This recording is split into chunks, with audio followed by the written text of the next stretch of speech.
রাস্তাঘাটে চলতে গিয়ে হঠাৎ করে কোনো পুরুষ মহিলা সামনে আসবে, সামনে এসে বলবে যে দেখেন তো এই ব্যাগের মধ্যে এটা কি, আমি তো কিছুই বুঝতেছি না। দেন আপনি ব্যাগ থেকে এটা বের করবেন যে অনেকগুলা স্বর্ণ। আপনি স্বর্ণ দেখে চোখ আকাশে উঠবে, কিরে এই ভিখারির মতো এই মহিলা, তার কাছে এতগুলো স্বর্ণ, কি ব্যাপার।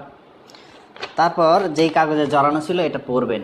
এখানে লেখা আছে একটা বাবা তার সন্তানের কাছে স্বর্ণগুলি পাঠিয়েছে এবং এটাই তার শেষ সম্বল ছিল। ভিতরে একটু লোভ কাজ করবে যে কিরে মহিলা তো কিছুই মনে জানে না, কোনো কিছু দিয়ে একটু নিয়ে নিলে ভালো হয়।